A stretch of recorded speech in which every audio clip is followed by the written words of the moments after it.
बैठे बैठे टाइम कटता नहीं है, बस ये दुखी है। कोई शरीर को दुखी है, कोई शरीर से दुखी है।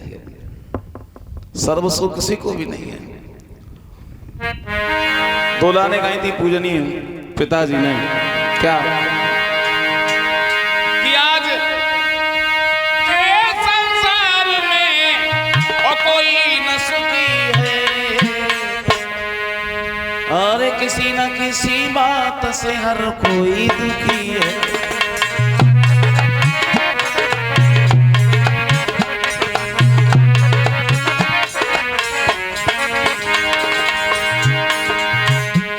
कोई दुखी संतान को कोई संतान से, कोई दुखी अपमान से कोई सम्मान से।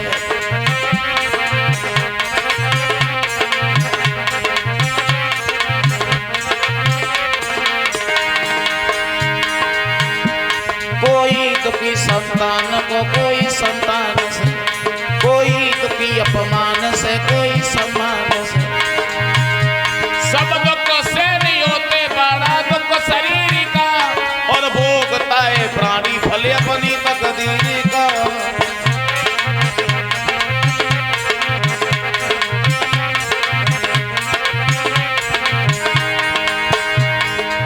सब दुख सहन हो जाते हैं, सबसे बड़ा दुख होता शरीर का दुख। वो स्वामी तुलसीदास भी लिखते हैं कि पहलो सुख निरोगी काया, जिसका शरीर स्वस्थ है, कोई बीमारी नहीं है, कोई परेशानी नहीं है, दौलत हो अन्यथा न हो, उससे ज्यादा कोई सुखी नहीं है। जिसके शरीर में दौलत है, वो परेशानी है, मुसीबत है, कितनी भी दौलत हो, उससे ज्यादा कोई दुखी नहीं है। लिखते लिखते आज के जमाने की बात लिखी पूजनीय पिताजी ने, क्या घर घर में आज कल्ली की महंगाई मारी गई, करके मिले उधार तो पिसाई मारी गई।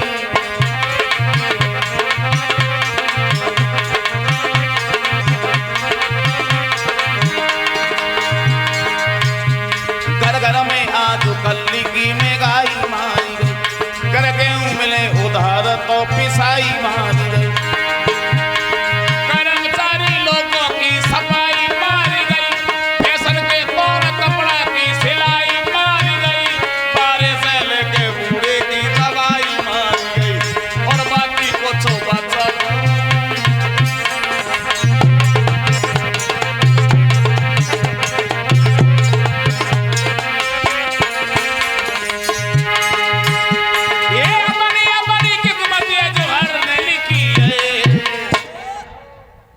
अरे किसी न किसी बात से हर कोई दुखी है।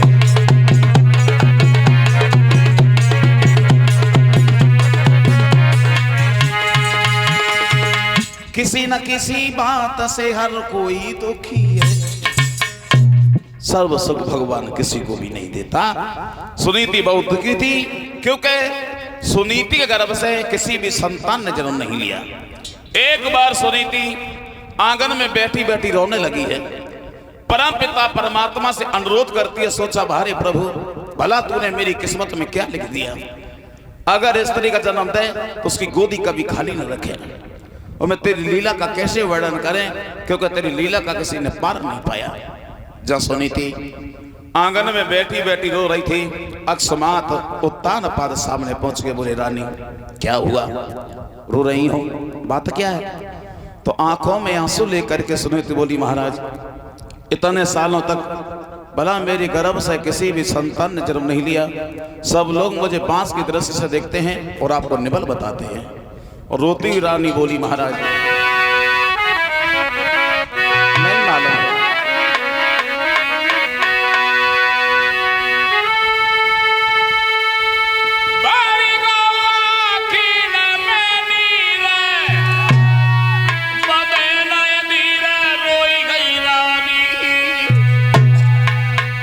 घर में कोई संतान सैया हुई रही है बदनाम।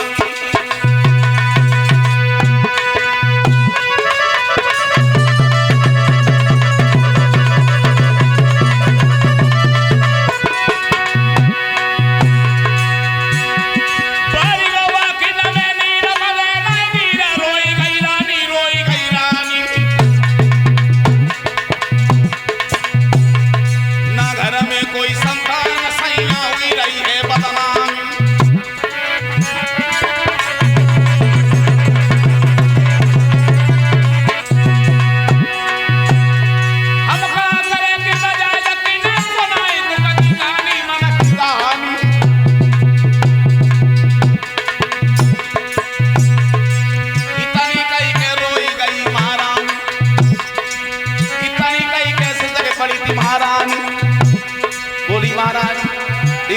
चिंता में सब रोटी बनाई आती है, रोटी पकड़ाई आती है।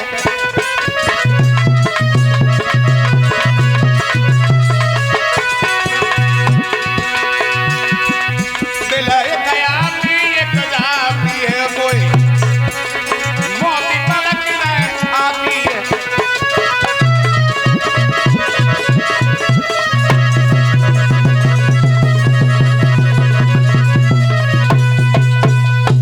बोली महाराज क्या करें क्या न करें।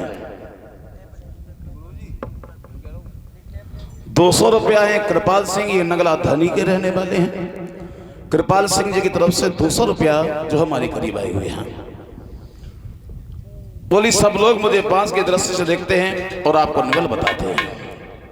तो तान पास समझा रहे हैं रानी, चिंता नहीं करो, चिंता करने से उम्र घटती है तो दर्द दूर नहीं होता, और चिंता और चिता में कोई फर्क नहीं होता, सिर्फ एक बिंदु का फर्क होता है मात्र बस। चिता तो ये मुर्दा को जलाती है, लेकिन चिंता ये जीवित को खा जाती है।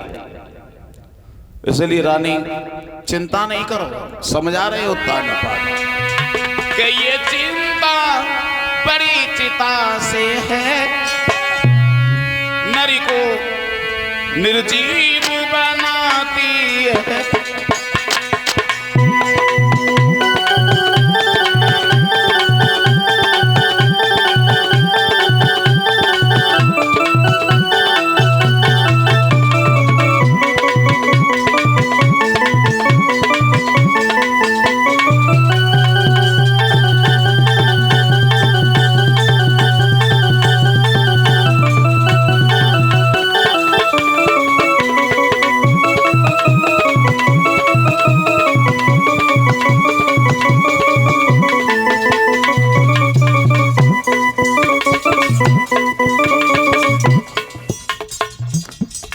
उत्तान पाद समझा रहे हैं रानी, चिंता नहीं करो।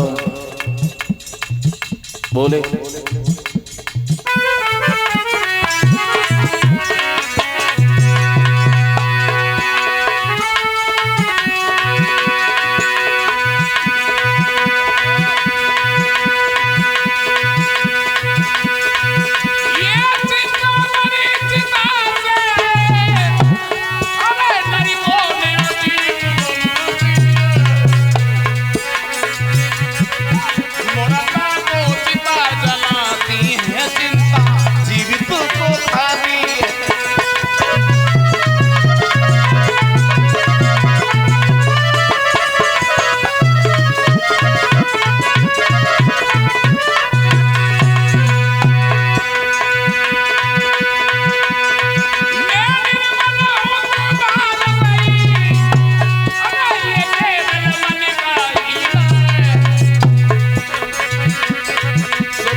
समझा रहे हैं उत्तान पाद रानी, चिंता नहीं करो। चिंता करने से दुख कब नहीं होगा, उम्र घटती।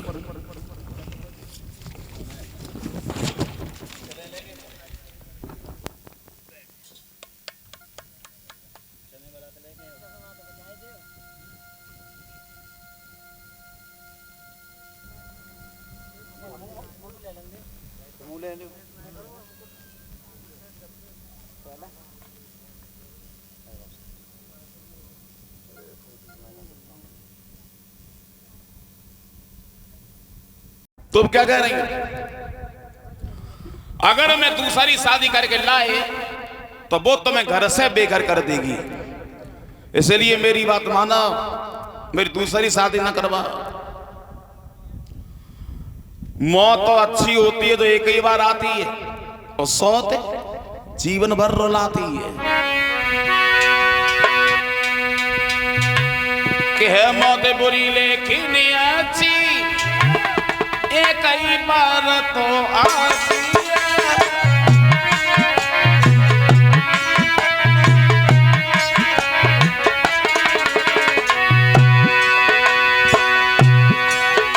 समझा रहे हैं उत्तान पाद रानी, भूल रही हो दूसरी शादी?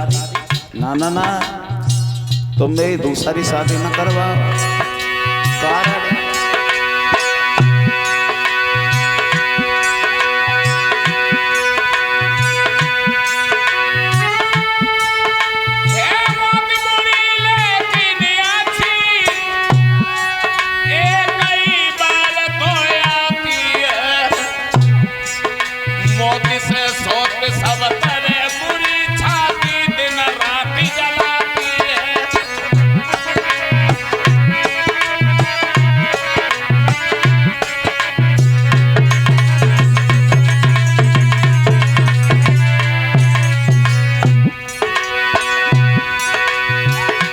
रानी बात मानो।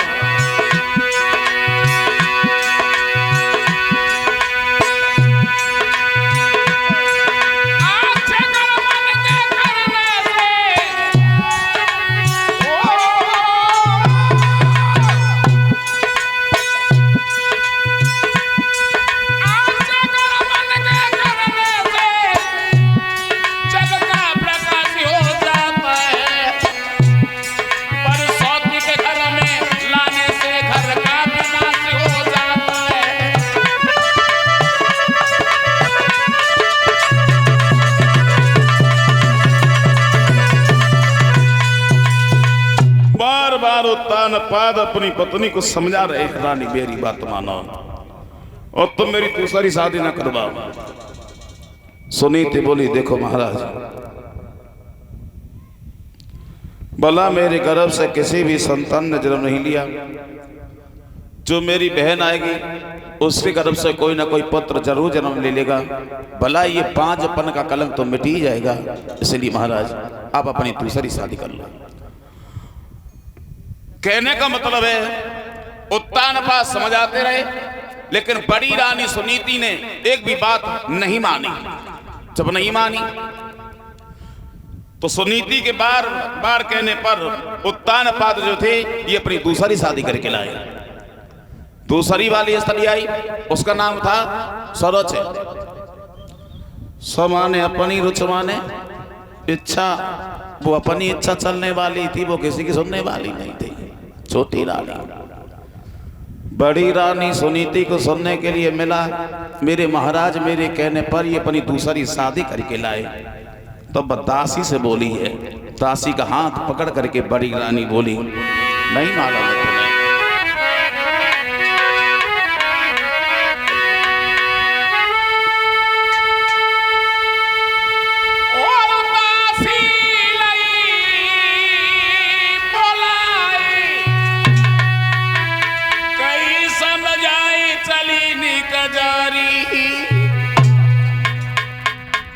और मेरी बहना को टेर के महल में झल दिला।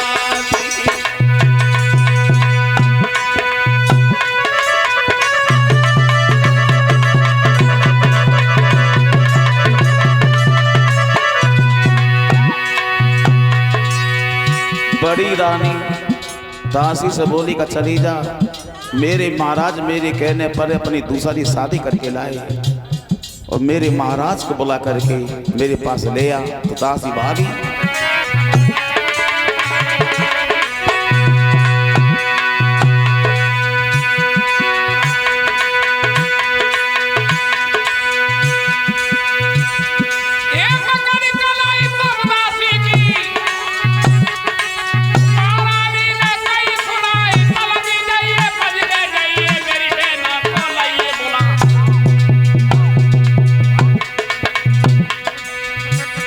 सोई भाजी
तासी भागी, भाग करके छोटी रानी सूरज के पास में पहुंच गई।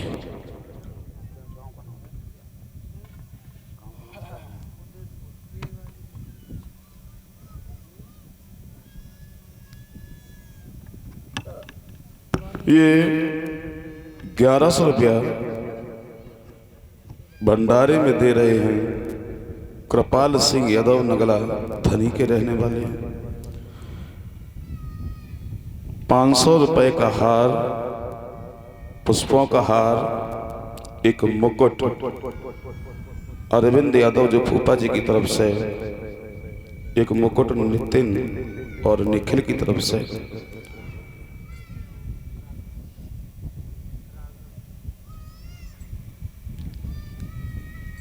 अरविंद यादव फूफा जी की तरफ से जो हार आया है, जो अपने यहाँ कथा करवा रहे हैं, इनकी सौजन्य से आना हुआ। आप सब लोगों के दर्शन हुए। फूफा जी की तरफ से एक हार मुकुट आया है।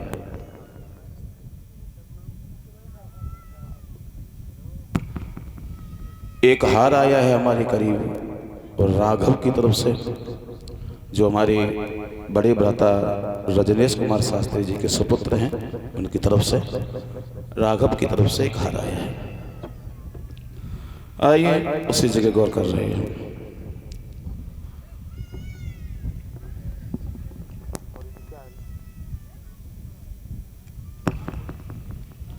₹501 हैं सूबेदार यादव, ये उद्देतपुर के रहने वाले हैं।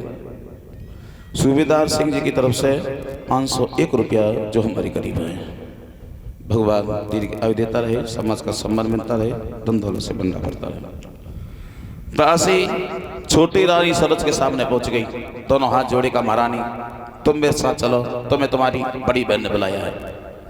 सूरज बोली बड़ी बहन? कौन बड़ी बहन? दासी बोली महाराज उत्तानपाद की पहले वाली पत्नी। सूरज बोली तो सीधे सीधे ये कह रहा कि मेरी सौत इस घर में मौजूद है। हाँ कि महाराज जब तुम्हारे घरानी थी तो मुझे लेकर के क्यों आए? बोला उत्तानपाद बोले सूरज जिसके लिए तुम मुझसे बुरा भला कह रही है ना, उसी लिए मेरा विवाह करवाया है, वो तो मेरे साथ चली चल। सूरज बोली महाराज बिल्कुल नहीं, जब तक बसौत इस घर में मौजूद है हम घर में नहीं जाएंगे, अन्यथा मेरा टोला वापस करवा दीजिए। बोली छोटी रानी महाराज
मौजूद है हम घर में नहीं जाएंगे, अन्यथा मेरा टोला वापस करवा दीजिए। भगवत से बताओ उत्तानपाद के जबान के ऊपर कोई भी शब्द नहीं आया। कुछ नहीं बोल सके उत्तान पादा। बड़ी रानी सुनीति को सुनने के लिए मिला कि छोटी रानी ये घर आने से इनकार कर रही है।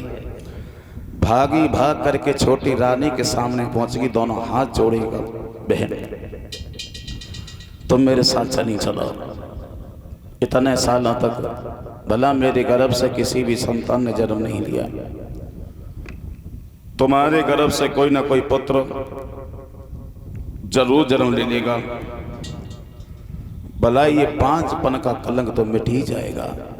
इसलिए बहन तुम मेरे हाथ साथ चली चलो। आंखों में आंसू लेकर के बड़ी रानी बोली, बहन नहीं माला, चलो संभालो जागर को, मैं तो तेरी दासी बन जाऊंगी।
पत्थर भाई कलेजो नाई पिघलो है।